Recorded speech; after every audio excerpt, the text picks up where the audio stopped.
programa de hoy nos encontramos con Teresa Iribarne Garay, que es especialista en acompañamiento espiritual, acompañamiento existencial. Ella, en este libro que lleva por título El Dios de la Biblia y de la vida, nos invita a una aproximación existencial a la Biblia. Y además ella nos invita también a cuestionar nuestra relación con Dios, con el Dios de Jesús, un Dios que es a la vez el Dios de la Biblia y el Dios de la vida. Pues ya tenemos aquí con nosotros a Teresa Iribarne Garay para hablarnos de este libro que tenemos en las manos, El Dios de la Biblia y de la vida. Bienvenida a Cruzando Fronteras, Teresa. Muchas gracias, Fernando. Muchas gracias. Encantada de estar aquí con vosotros. Pues un placer tenerte aquí y conocer también tu persona y tantas cosas que tú llevas a cabo con tanta ilusión y con tanto empeño. Pero para aquellos seguidores de Cruzando Fronteras que no te conozcan, ¿podrías presentarte brevemente, Teresa? Sí, eh, mm, estoy casada, tengo 59 años, estoy casada, no tenemos hijos y me dedico a temas de formación en espiritualidad, en oración, doy retiros, ejercicios, dedico las tardes al acompañamiento espiritual y existencial, que es como un complemento que para mí tiene muchísima importancia, o sea que es una característica del acompañamiento que hago y, y la Biblia también es muy importante, como se ve por el libro, y, y fundamentalmente es eso lo que hago. Y me llena mucho, tengo un deseo grande de anunciar el Evangelio de una manera que valga para este tiempo, Y porque hay también una gran riqueza. impartes clases de espiritualidad, ¿verdad? Sí, doy clases de espiritualidad y de oración aquí en Pamplona, donde vivo. Sí. ¿Y en qué centro en concreto para que En el, nuestros amigos lo conozcan? sí, en el Instituto de Ciencias Religiosas, para las personas que están estudiando ciencias religiosas. Sí. Ujú. Bueno, tú eres natural de Santurce, y ahí en Santurce, bueno, tú a los 14 años tuviste una experiencia muy fuerte de Dios, ¿no? Ujú. Sí. Eh, Yo creo que esa experiencia me cambió la vida. De repente me di cuenta de lo enorme que es Dios. A mis amigas les decía, es real, ellas se reían porque con 14 años no, ni sabes lo que es eso, no sabía yo, así que ellas que no lo habían vivido. Y me cambió la vida. Me cambió la vida porque pues empecé a buscar lo de Dios con mucho deseo, bueno, con los medios que tenía a mi alcance y, y ese deseo de Dios, esa certeza de que Dios es lo más grande, no me ha dejado desde entonces. Y bueno, es la alegría de mi vida, sigue siendo la alegría de mi vida. Y a los 26 años haces ejercicios espirituales y Sí, después de los ejercicios dijiste, esto es la bomba. sí, sí, sí, sí, sí. Sí, porque siempre tengo una inclinación o orientación pastoral muy fuerte y entonces mi deseo de comunicar a las personas pues me hizo reconocer en los ejercicios algo que ayudaba mucho a las personas y entonces estaba en pastoral universitaria y empezamos ofreciendo a las personas que estaban en pastoral universitaria pequeños retiros de 3 días y así. Yo también empecé a formarme para dar ejercicios y ahora es una labor importante. Yo solo doy ejercicios en verano, en invierno me dedico a otras cosas, pero doy varias tandas de ejercicios en verano porque creo que es de lo que más hace crecer a la gente, como dice Ignacio de Loyola. Estoy totalmente de acuerdo en que es de lo mejor que le podemos dar a las personas en esta vida, sí, para que se encuentren con Dios. Y después podríamos decir que tú eres una persona muy eclesial. Muy eclesial, mucho, sí, sí, sí. Para mí, el que de la iglesia hemos recibido toda esa vida que tenemos, tanto la palabra como los hermanos, como los sacramentos, como una tradición riquísima. A mí que me importa tanto la espiritualidad, no solamente es la espiritualidad de la que hablamos ahora o la que hacemos ahora, sino toda esa que está en la tradición de la Iglesia, y para mí es mucha referencia porque además yo no pertenezco a ningún grupo y entonces para mí esa Iglesia grande es una referencia motivadora, inspiradora. No, los sacramentos nos dan tanta vida de Dios, no, todo lo que hay en la Iglesia es fuente de mucha vida, sí, lo que se nos da lo que Jesús nos ha dado en la Iglesia. Y luego tú pones en el acompañamiento, en los ejercicios, en las clases, el acento en una antropología que Mm, se centra en Jesús de Nazaret. sí. Mm. Y cuando digo que se centra en Jesús de Nazaret es una obviedad, porque todo lo que recibimos lo hemos recibido de Jesús. Pero también me importa mucho insistir en ese aspecto que también está derivado de la encarnación, en ese aspecto existencial, porque veo que muchas veces, ahora por ejemplo en la Iglesia tenemos bastante interiorizado lo de trabajar lo psicológico, porque nos hemos visto con lagunas y así, pero después de trabajar lo psicológico, que está muy integrado en nuestros procesos de formación, enseguida parece como que hemos perdido el tiempo y decimos, ahora ya me tengo que dedicar a lo espiritual. Y sin embargo, la dimensión existencial que nos hace personas de calidad, yo creo que sigue faltando bastante y hace falta trabajarla, porque Jesús era una persona de mucha calidad como ser humano y la dimensión existencial y la espiritual estaban profundamente integradas en él. Es lo que intento hacer en en los ejercicios, en los retiros, en la formación que doy, en este libro, en todo, porque está en el Evangelio. Está en el Evangelio. En el Evangelio hay personas de mucha calidad a nivel humano y esas personas son las que Jesús alaba, el propio Jesús en primer lugar, pero personas que se dejan conducir en medio de la vida por ese encuentro con Dios y eso hace que sean personas de otra calidad. Teresa, tú cuentas con 2 blogs. Cuéntanos de qué van esos blogs y el nombre de ellos. Ujú.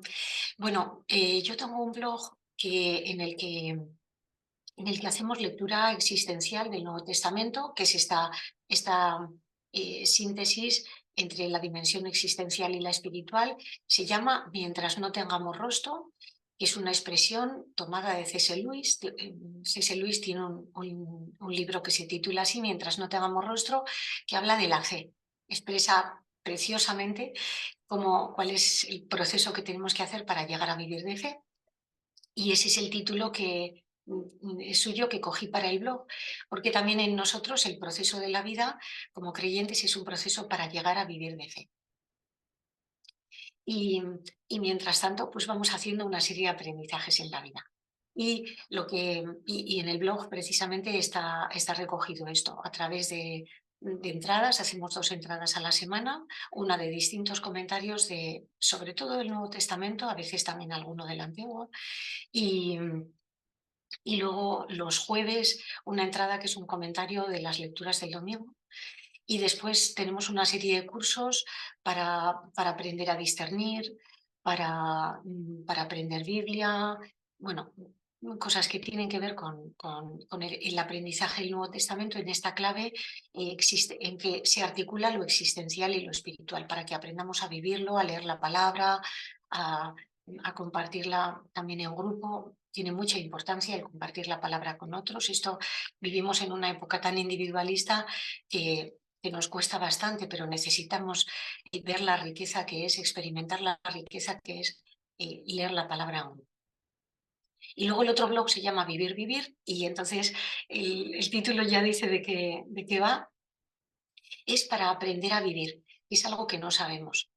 No sabemos porque durante mucho tiempo nos pasamos, pues eso, lo que decía antes, ¿no? Hacemos trabajo psicológico si es que tenemos temas pendientes de autoestima o temas del pasado con los padres, que muchas veces tenemos que trabajar esas cosas o, bueno, heridas que hayamos tenido del tipo que sea. Y después de eso, como que nos saltamos a lo espiritual. Y entonces nos quedamos ciclados en una serie de temas que suelen ser psicológicos, sobre tal herida que tengo, tal conflicto que tengo, y no acabamos de resolver porque se resuelven en un nivel superior, que es este existencial, ¿no? Y el nivel existencial sería ese en el que nos abrimos a más, nos abrimos a ser personas justas, nos abrimos a vivir desde la verdad, a ser libres, que no es hacer lo que quiero, ni es hacer lo que yo digo, ¿no? Sino que la libertad tiene que ver con el amor, y para eso te tienes que liberar muchísimo por dentro y tienes que escoger rotundamente la libertad. Bueno, todo lo que tiene que ver con hacerse una persona de calidad, que en el Evangelio está muy vinculado, totalmente vinculado a lo que es Jesús. Cuando miramos a Jesús vemos una persona eh, que es libre, que es una persona que vive siempre atenta a los demás, que cuando tiene que decir que no, dice que no, que cuando tiene que entrar en un conflicto entra, que no se engancha, que, que todo lo que hace lo hace en favor de la vida. Bueno, muchísimo que aprender, solo que no en consignas, porque digo esto y puede sonar a cosas que decimos muchas veces. No, vivido, porque vivir va de vivir. Por ahí va un poco vivir. Y también hay una serie de cursos y talleres que están orientados a esto, a aprender a vivir. Pues vamos a pasar ya a hablar del libro, El Dios de la Biblia y de la vida, y el subtítulo que nos dice otro modo de ver la realidad. Yo creo que es muy significativo este subtítulo. Bueno, cuéntanos por qué surge el libro y también qué quieres transmitirnos con el libro y lo que nos indica el propio subtítulo. Yo siempre tengo como tengo un deseo grande, como un deseo muy vivo en mí, de transmitir a ese Dios que está vivo. Digo que Dios está vivo porque muchas veces cuando hablamos de Dios nos relacionamos con una idea de Dios, aunque igual en eso tardamos mucho en darnos cuenta de esto. Nos relacionamos con una idea de Dios porque en vez de esto que no hacemos con las personas, decimos, Dios dice que no sé qué, como si Dios estuviera no sé dónde, en parte es porque no lo vemos, pero en parte es porque no tenemos una relación real con Dios, ¿no? Sino que, por ejemplo, lo que leemos en la palabra, lo leemos como una cifra, como una consigna, y decimos, Dios dice que tal, Dios quiere no sé qué, como si nunca hubiéramos hablado con él, como si nunca lo hubiéramos visto, como si estuviera en otra esfera. Y Dios está aquí, Dios está aquí cerca, a Dios lo encontramos en la vida en todas partes. Entonces, lo que quiero transmitir es que Dios está aquí y que la palabra, por ejemplo, que es de lo que hablamos en el libro, y la vida, que es lo otro de lo que hablamos en el libro, efectivamente son modos que nos transmiten a Dios. Y a mí me importa mucho que sea un modo de encontrarse con Dios en este tiempo, porque, por ejemplo, los sacramentos nos cuestan mucho más. Y si a través de la palabra y de la vida nos vamos encontrando con Dios, pues vamos a crecer en relación con Él. Ujú. Y es otro modo de entender la realidad, porque nosotros no nos acercamos a la vida vitalmente, sino que nos acercamos desde conceptos, desde emociones. Pongo un ejemplo por si esto no se entiende muy bien, pero, por ejemplo, nos vamos a encontrar con una persona y entonces tenemos una idea de la persona, que es inevitable que nos hagamos una idea, pero nuestras ideas son tan rotundas, tan armadas, que cuando la persona viene a mí, se acerca, yo estoy tan mediatizada por mis ideas que solo a duras penas me voy a poder abrir a lo que esa persona es, a pesar de que la tengo delante, ¿no? ¿Cuántas veces decimos, no eres la idea que me había hecho de ti? Y lo que no decimos, porque igual ni nos damos cuenta, es, y me voy a ir con mi idea. Y lo mismo pasa con las emociones. Muchas veces las emociones nos embargan.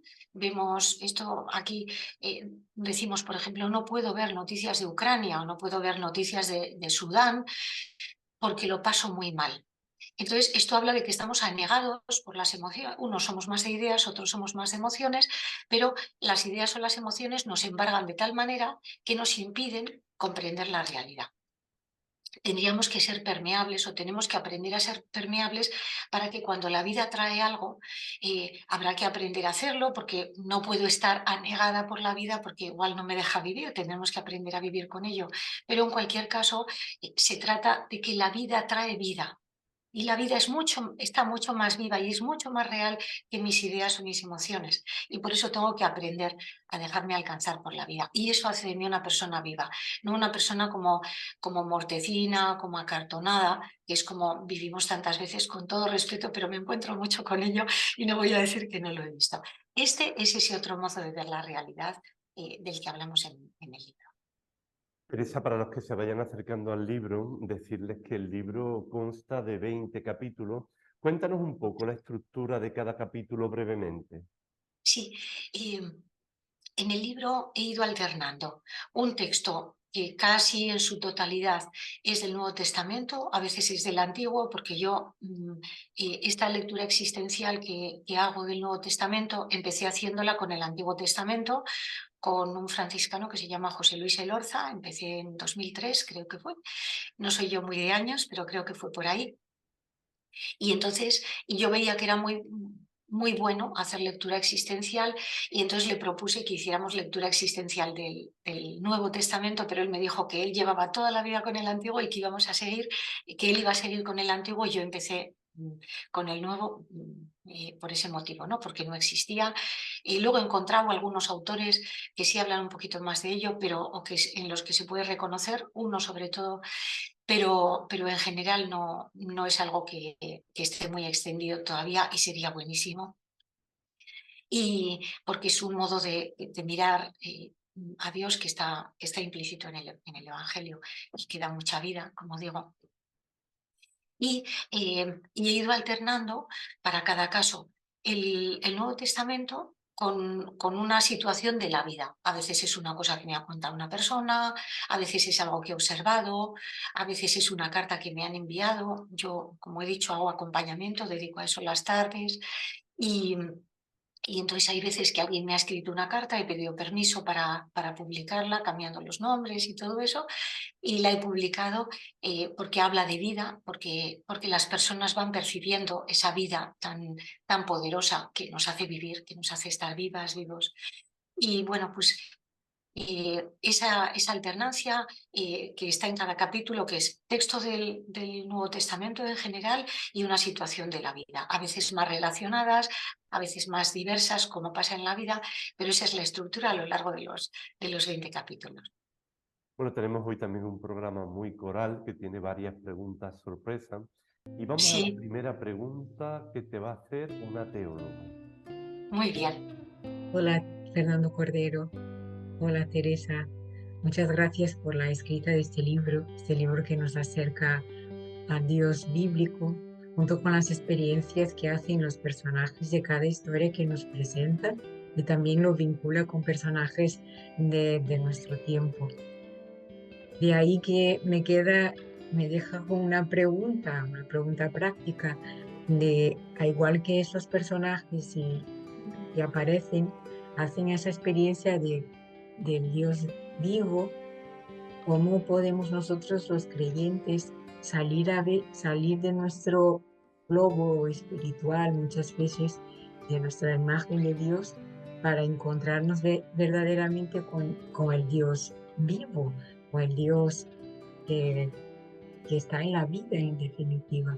Y esa me deja la pregunta, ¿cómo podría ayudarnos a salir a encuentro de este Dios? Muchas gracias. Qué alegría, Ana. Muchísimas gracias por tu pregunta. Vamos a ver cómo se sale al encuentro de este Dios, que yo creo que te va a dar pistas apoyándote en la vida que vivimos o en el Evangelio al que volvemos un día y otro, un momento y otro. Una manera de salir al encuentro de este Dios es dejarnos alcanzar. En primer lugar, no todos los textos nos dicen lo mismo, como sabemos, es dejarte alcanzar por los textos que más te llegan. Por ejemplo, a mí me llega mucho, desde hace muchos años, el texto de la Sirofenicia.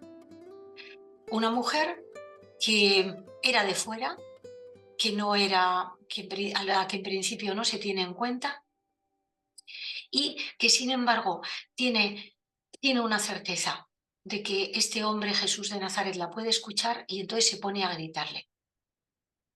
Y cuando Jesús le da esa respuesta desconcertante, esa respuesta que en principio si tuviera orgullo esta mujer le hubiera hecho salir, marcharse ofendida, ella se deja alcanzar por la pregunta de Jesús y da una respuesta igualmente poderosa. Ella ha visto que Jesús no es alguien que la quiera rechazar, esto lo podríamos comentar con el texto, pero estamos hablando de que el texto te alcanza, que es cuando nos mueve.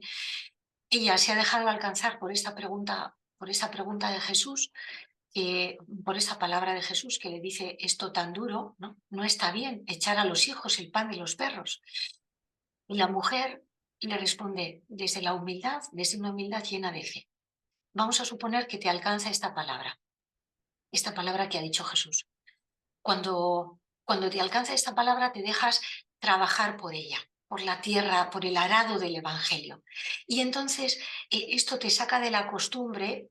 La costumbre es la que nos hace decir, por ejemplo, qué duro es Jesús, o no hay derecho a que Jesús sea tan borde, decimos, ¿no? Estas cosas que hablan de que estamos relacionándonos con una idea o desde nuestra sensibilidad, cuando la única manera verdadera de acercarse al Evangelio es creer en Jesús y decir, ¿por qué has dicho esto, Jesús? Tú no eres borde, tú nos amas, ¿qué estás diciendo con esto? Y entonces te peleas con el texto hasta saber qué te quiere entregar esta palabra. Y entonces esa palabra te da vida.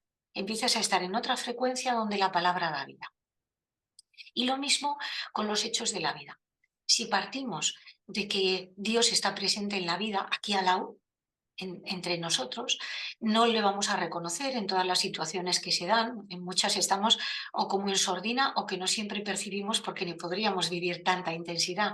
Pero hay momentos en que efectivamente nos alcanza más la presencia de Dios. Puede ser por un niño que te encuentras en la calle y que siempre que algo que te alcance, o puede ser por un mendigo que está pidiendo, o puede ser por una pelea que ves en la calle o una noticia que, que lees en el periódico, cualquier cosa, algo que te alcanza y entonces te dejas alcanzar. Esa palabra en ese momento, si no te puedes detener en ese momento, te detienes después, pero dejas que haga en ti lo que tiene que hacer, porque es una palabra más significativa. Y entonces le das la importancia que tiene. Y desde ahí empiezas a dialogar con esa palabra. Y esa palabra te hace estar más viva, más vivo. Va de eso, de dejarse alcanzar por las palabras de la Biblia, por las palabras de la vida, de manera que esas que suenan a vida sean sean las palabras con las que dialogas. A ver si te sirve, Ana, que pienso que sí. Qué bien. Muchas gracias por tu pregunta. Bueno, pues ahora vamos a ir espigando un poco el libro, porque este libro tiene cosas muy, muy interesantes. Por ejemplo, el capítulo 1, mirar la vida al modo de Dios, en el Deuteronomio 28. Y dice esto aquí, que los humanos solemos mirar a la bendición, de la que muchas veces nos apropiamos, y a la maldición, que nos queremos sacudir como si fuera un castigo. Nos quedamos en las cosas. Cuando pasa algo, nos quedamos en lo inmediato, ¿no? Y no miramos más allá. Entonces se trata de no mirar a la bendición o a la maldición, sino mirar a Dios que siempre nos está amando y nos habla a través de bendición y de maldición, que igual es otra cosa cuando viene envuelta del amor de Dios. Y aquí también hace referencia a una imagen del Cristo de Javier. Sí, sí. Cómo la relación con Dios va convirtiéndose en la relación privilegiada de nuestra vida. Se va convirtiendo en... al final estamos hechos por Dios y por eso la relación con Él es la que nos va llevando más allá cada vez. Y después, si nos vamos al capítulo 5, la vida se contempla desde el interior, con una cita de Lucas 2, del 49 al 51, que tiene esa pregunta tan conocida, ¿por qué me buscáis? En esta escena, pues vemos bien la diferencia entre nuestro modo de mirar desde las ideas, desde lo razonable, desde lo de arriba que decías tú, y el modo de mirar de Jesús, que lleva más a la vida. La respuesta de Jesús es muy sorprendente siempre que nos abramos a lo que está diciendo. O sea, es sorprendente que un muchacho de 12 años dé una respuesta así, es más sorprendente aún que lo diga con tanta certeza y tanta naturalidad, porque para él es una evidencia, y es más sorprendente aún que nos diga, es que de verdad la vida se vive desde Dios. Y entonces es como que nos propone esa sola palabra, nos propone un camino para ir hacia Dios. Decir, igual yo al principio no voy a vivir en las cosas de mi padre, pero al final sí, iré haciendo ese camino para irme abriendo a vivir en las cosas de mi padre si es que he tenido la palabra de Jesús como referencia. Y en este capítulo quinto encontramos también el testimonio de Floren con retinosis pigmentaria y ella dice que ha ido aprendiendo a ver en la oscuridad. Ujú. Sí, y ¿cuántas veces ocurre que las enfermedades, en el caso de Floren, en otras situaciones pueden ser otras experiencias, pero muchas veces las experiencias de sufrimiento nos hacen ver de otro modo? Y el caso de Floren es una experiencia de estas, que algo que en la vida llamamos desgracia, para ella se ha convertido en ocasión de crecimiento, de bendición. Pues vamos ahora a otra pregunta sorpresa y esta es de una neuróloga. A ver qué nos pregunta. Hola Fernando, hola Teresa. Vengo a hacerte una pregunta. En el libro nos presentas a personas que afirmas que nos salvan, que nos dan vida a todos. Y te quería preguntar un poco más sobre esto. Hablas de Gabriel, una persona normal, aparentemente normal, que tiene una vida aparentemente normal, con un trabajo, una mujer, un hijo, una madre, pero vive vinculado a Dios y en todos sus momentos estrechamente en contacto con Él y rezando por los pobres, fundamentalmente. Nos presentas también a Gabriel, un chico enfrascado en un proyecto de curar a través de la música, porque es lo que el Espíritu le dicta. Y afirmas que nos salvan, que nos dan vida a todos. Y te quería preguntar un poco más sobre esto, sobre cómo funciona esto, porque es un misterio verdaderamente. Muchas gracias, Teresa. Hola, Mónica. Muchas gracias por tu pregunta. Muchísimas gracias. Qué bonita pregunta y cuánto nos ayuda a plantearnos juntos, ¿no? Mira, cuando nos encontramos con personas, y es algo que tiene mucho que ver con la vida, ¿no? Hay personas que decimos nos dan mal rollo, hay personas de las que decimos es que no me dice nada, ¿no? Como esa vibración en la que nos encontramos con las personas, hay muchas veces que si una persona está muerta o medio muerta, o lo estoy yo y no percibo, pues como que no se mueve energía, tensión, amor o vida entre nosotras. En cambio, hay personas que por su modo de vivir, por la pasión con la que responden a Dios, por el modo como se abren a la vida, cuando nos encontramos con ellas salimos más vivos, más vivas. Entonces estas personas nos salvan porque nos están diciendo algo de lo que Dios nos dice, que es vive, ¿no? Ellos en su formato, en su camino, nosotros en el nuestro. Y esto es lo que en último término llamamos comunión. Y se da muy en lo concreto, no solo esa comunión de los santos que atraviesa toda la realidad y efectivamente la atraviesa, sino en esos encuentros concretos. Va por ahí. Espero que te sirva, Mónica. Muchas gracias por tu pregunta. Y en el capítulo 6 ahí te fijas en el impulso de vida que había en Zaqueo.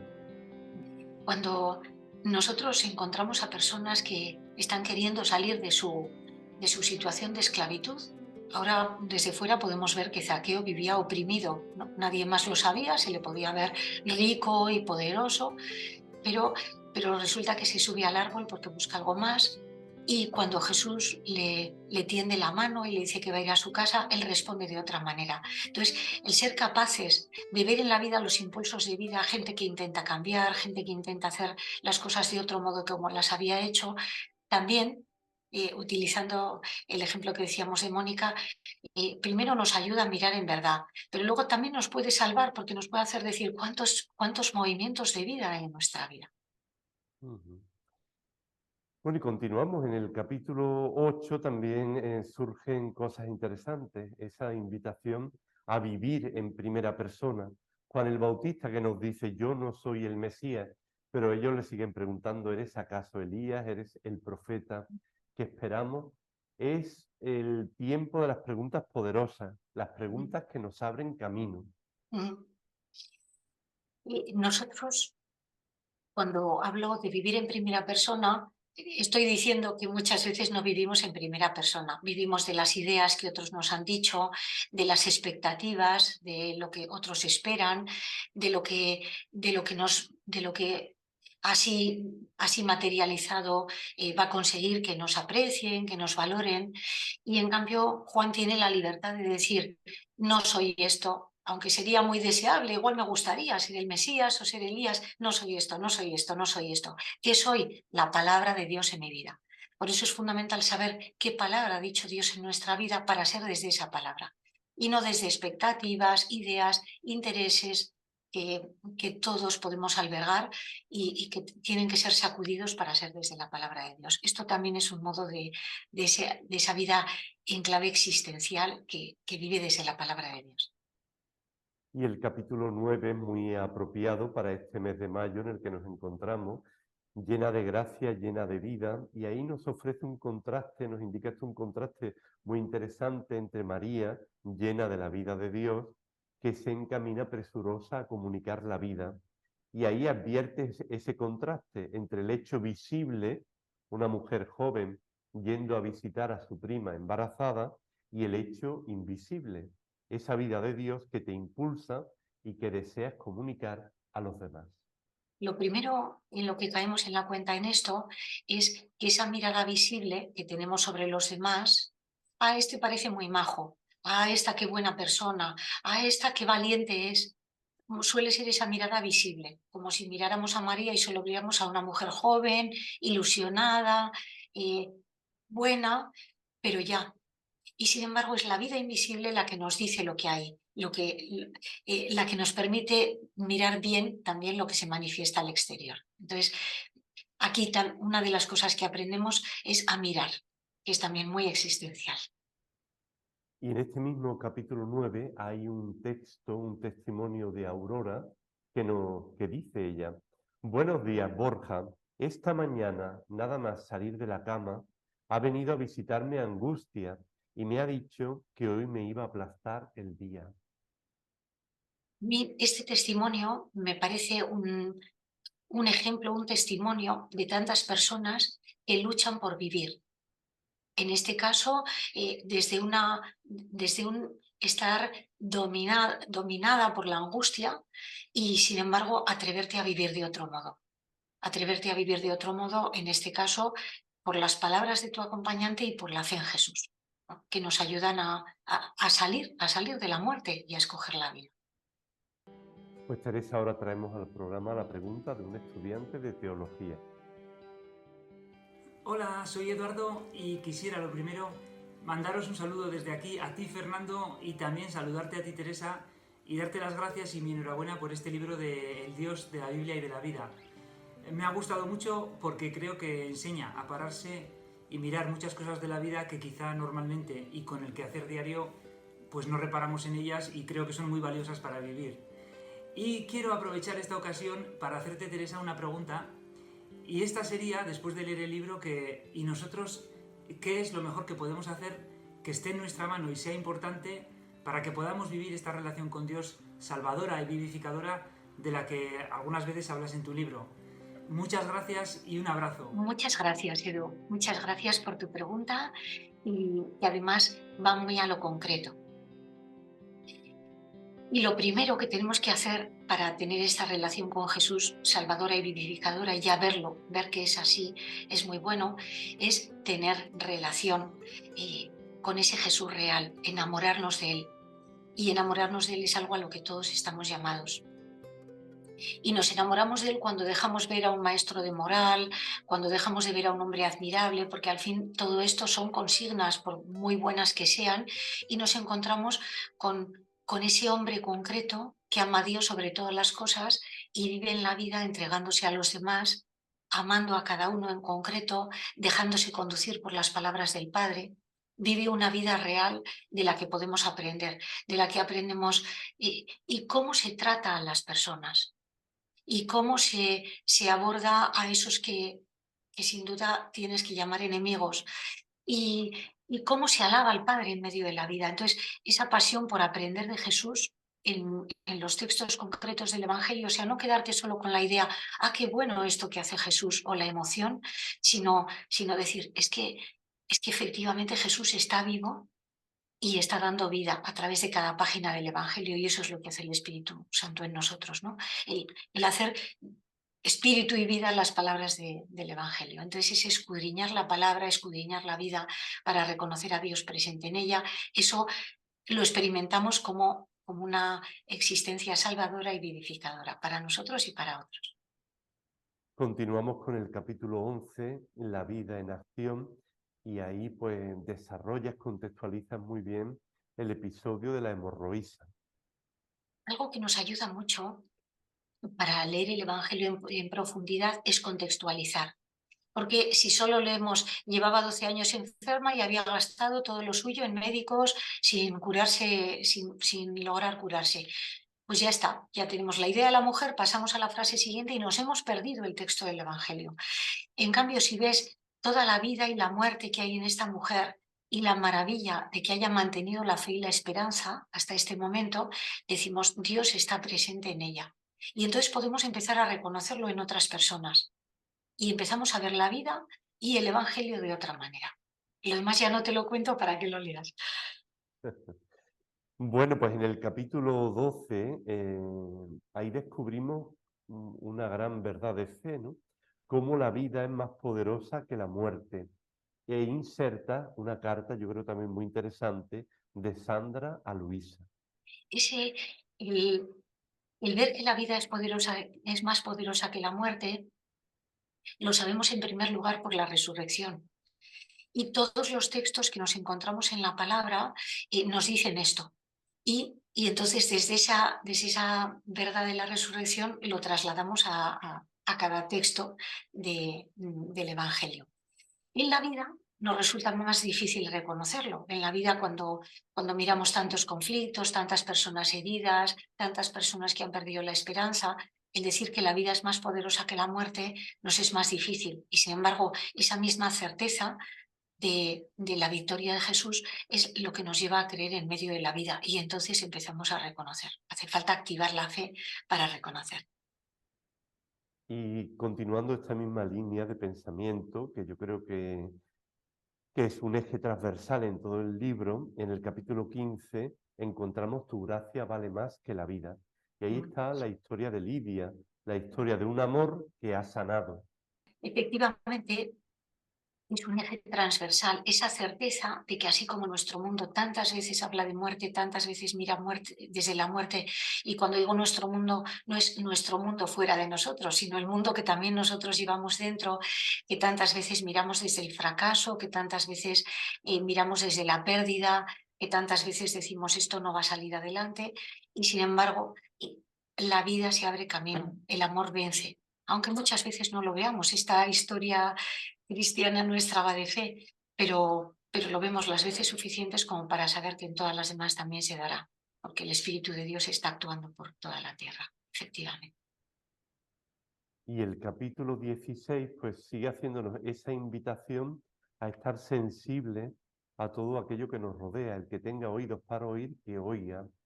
Y ahí tú recoges ese grito de una persona que malvive en un campo de refugiados desde un vídeo de YouTube que llega muy hondo. Y dice esa persona desde el campo de refugiados, no nos olvide, porque si nos olvida, dejamos de existir. Puede ser este mismo grito, estos gritos que escuchamos en nuestro mundo, todos tenemos algunos de estos gritos dentro que nos han alcanzado más. Solo que si los alcanzamos y nos defendemos automáticamente de ellos, como quien dice, es que yo no puedo hacer nada, es que están muy lejos, es que ¿cómo contacto con esas personas? Pues ya nos estamos defendiendo y no va a haber más vida ahí. no se va a generar vida ahí. La vida que podía haber venido no nos alcanza. En cambio, cuando nos abrimos desde esas palabras, ¿no? Como dice Jesús, el que tenga oídos para oír, que oiga. Cuando escuchemos palabras de vida, respondamos a las palabras de vida. Y entonces daremos vida y estaremos vivos, en este orden, que es más importante dar vida que estar vivos, aunque hace falta estar vivos para dar vida. Y el capítulo 17 es un capítulo que nos invita a la contemplación como ese grano que crece, duerma o vele, el grano germina y sigue hacia adelante. Algo que sucede cuando en el blog, mientras no tengamos rostro, hablo de un modo de leer la palabra que se llama lectura objetiva. Como somos tan subjetivistas, el nombre hace referencia a leer lo que la palabra dice en vez de centrarnos tanto en lo que a mí me dice. Y desde ahí, cuando hacemos esa lectura objetiva, en la que primero vemos lo que dice el texto, luego nos vamos adentrando en su profundidad.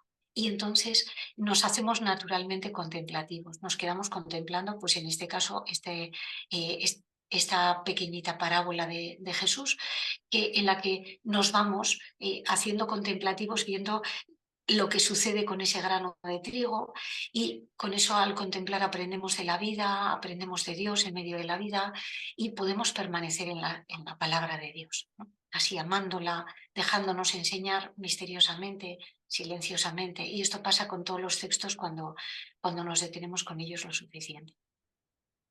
Y sigo insistiendo en que el libro está lleno de anécdotas, de experiencias concretas. En este capítulo 17, hablando de la vida, dice: hay veces que mis amigos y yo hablamos de cosas con fundamento. Sí, sí.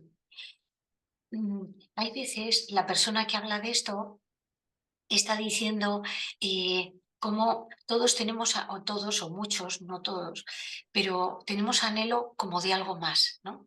En las conversaciones, pues aquí se habla de cómo muchas veces hablamos de tonterías o cosas muy de superficie, que si lo del fútbol, que si, ¿no? Pero hace falta también hablar de cosas con más fundamento, ¿no? Y entonces aquí se ponen a hablar de cosas que les importan de verdad en la vida, de lo que aman, de lo que les duele, y es como un bajar de nivel, ¿no?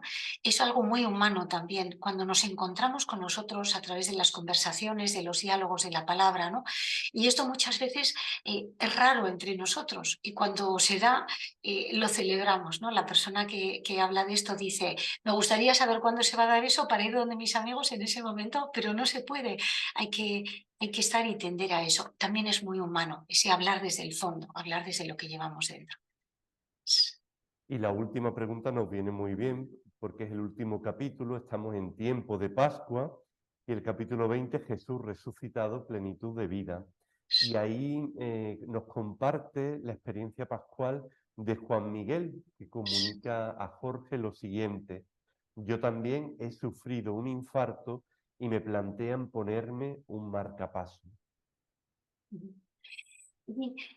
Está viviendo una situación difícil por su propio tema de salud, pero también porque su mujer está enferma, porque no se pudo despedir de su padre cuando la fase aguda del COVID.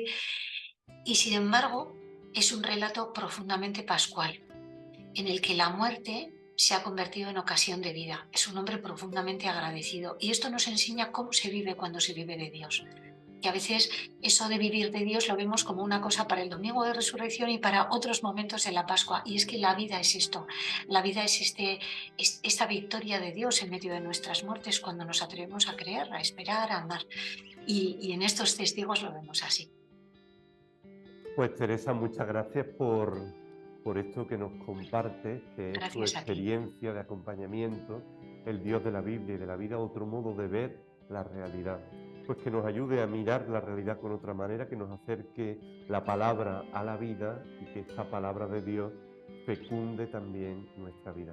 Muchas gracias y hasta siempre. Muchas gracias, Fernando. Muchas gracias a ti por esta entrevista y por Cruzando Fronteras. Muchísimas gracias. Hasta pronto. Hasta pronto. Si te ha gustado esta entrevista en Cruzando Fronteras, te invitamos a que te suscribas a nuestro canal que le des a like y que actives la campanita.